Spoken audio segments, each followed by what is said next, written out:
not good.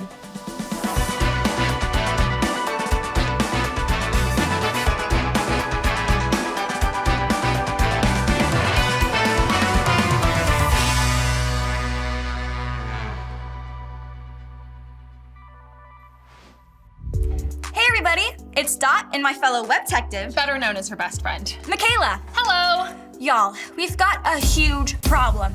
The third member of our investigation team has gone radio silent. Alex has stopped talking to us. It's worse than that. He left me on red. Who would do that? Clearly something is up. So we decided to take a look back at the last time he responded to either of us to see if we can figure out why he's upset. We both last heard from Alex a couple of days ago in a group text after school.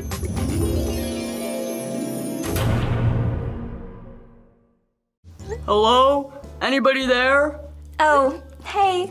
Sorry I missed your text. I just got out of journalism club. Snore. Sleeping face emoji. I haven't heard from either of you all day.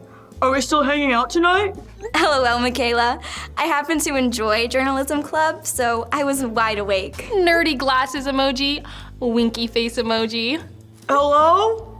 Oh, sorry, Alex. Yeah, we can hang out or not. Whatever you guys want. Well, can we decide? I've got some other things I have to do if we don't. Which means working on your toy war model. That thing is fire emoji. Wow, aren't you two such great friends? Gee, thanks. Squinty smile emoji. I don't get it. We were so nice. So nice. But I guess Alex didn't read it that way. He must have read it totally different than we intended. This is just like that thing we talked about in church. Yeah, you're going to have to elaborate on that. Oh, the pastor was talking about misreading the Bible, not text messages. Okay, and that is the same how? You know, how one person can read a verse in the Bible one way, and a different person can read it and think something totally different. It kind of seems like Alex read the text messages in a way that we didn't. So in order to figure out what went wrong, we need to... I feel a mystery coming on. You know what that means. We've got a case to crack.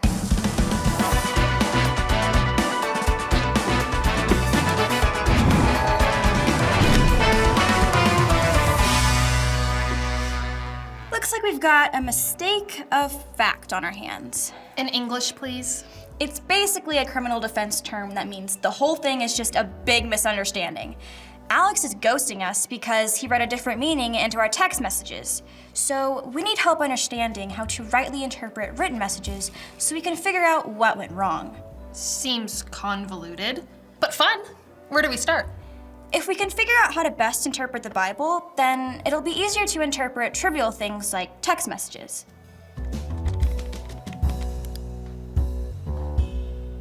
That one looks good.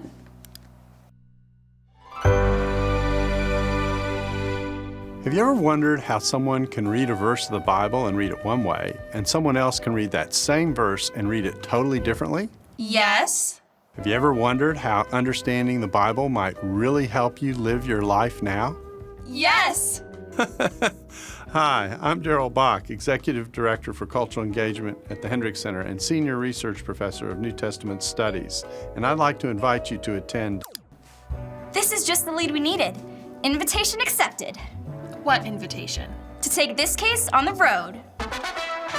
Okay, so I sent an email to Dr. Bock, and believe it or not, he agreed to meet with us. More like 8 emails and you gave him no choice. He's only got a few minutes between classes, so we're gonna catch up to him at the campus library to grill him for information. Or, you know, just chat. Should we do like a good cop, bad cop thing? What? No. By no, do you mean yes? Nobody's a cop. This is just a casual interview. Gotcha. Did you just wink at the camera? No! You're totally doing it. Give me that. Hey guys, we're here, minus Alex of course, with Dr. Darrell Bock. To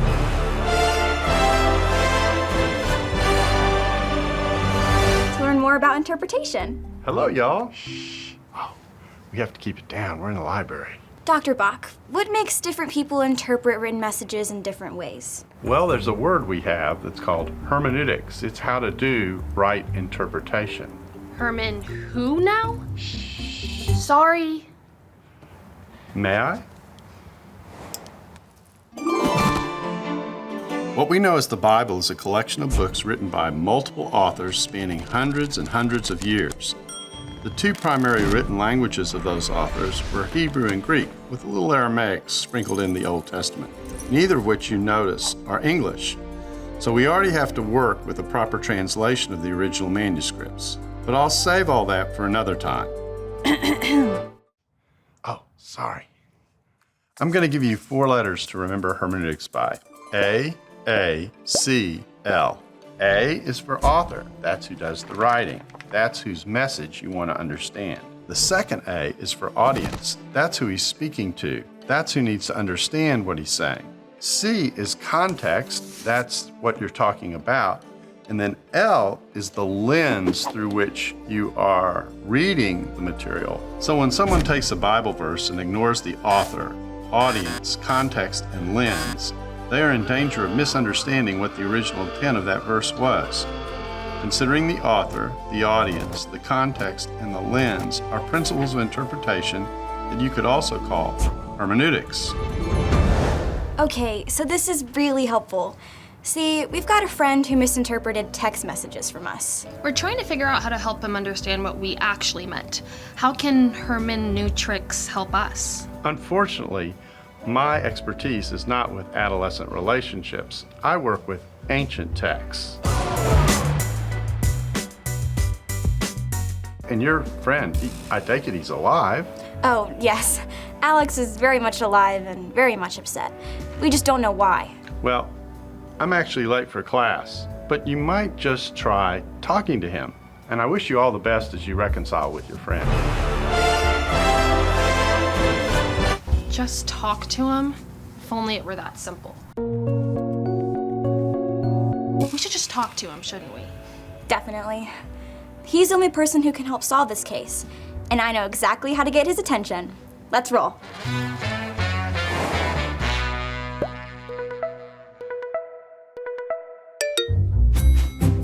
Is everything okay? Are you hurt? Hi, Alex. Don't hang up. I don't understand. Your text said it was a matter of life and death. It is. Not really. Okay, maybe we're not literally in danger, but our friendship is a big deal. And we needed to talk to you because we realize a big mistake has been made. And that is? We all failed to use good hermeneutics. Herman, what? Principles of interpretation. We think you were interpreting our texts in ways we didn't intend. And we don't know how it sounded to you exactly. It sounded like you guys were annoyed by me and then made fun of my hobby. What? Really? Yeah, listen.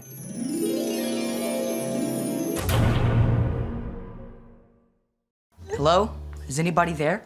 Oh, hey, sorry I missed your text. I just got out of journalism club. Snore, sleeping face emoji. I didn't hear from either of you all day. Are we still hanging out? LOL, Makayla. I happen to enjoy journalism club, so I was wide awake. Nerdy glasses emoji, winky face emoji. Hello? Sorry, Alex, but yeah, we can hang out. Or not. Whatever you guys want. Can we decide?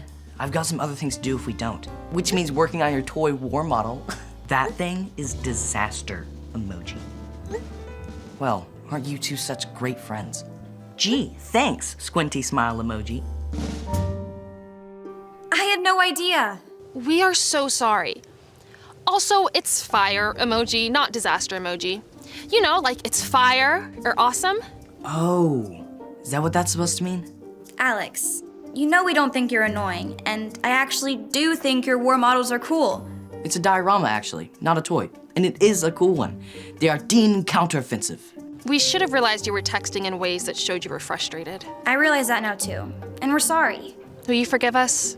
Of course. And I'm sorry too. I should have assumed the best in you since you are my friends. So, you want to come over and help me finish the diorama? Oh, actually, I'm just about to go live in a little bit to give an update on the case. I put off some homework that I've got to finish before it gets too late. Oh, okay, cool. No worries. But I've definitely got time tomorrow. Dot? Sounds great, if that works for you, Alex. Field Marshal Walter Model is anxious to meet you. Okay, it's a little weird, isn't it? Just Yeah, a little. kinda. We can do whatever. It's cool. See you tomorrow. Bye. So, Turns out that things got a little lost in translation with Alex. That can happen to any of us when we don't consider the author, audience, or context of a message, or the lens you read it through. You know what? I realized something else. I need to be careful when I'm interpreting anything that I read, especially the most important historical text message thread known as the Bible. Because the better I can do hermeneutics, the better I can understand what God is trying to teach me. And that's the solution in this case. Good interpretation requires good hermeneutics. I think we can close the book on this case, web detectives. I've got some homework to do, so that's it for me today. Remember, the truth is out there. We just gotta go find it. Catch you later.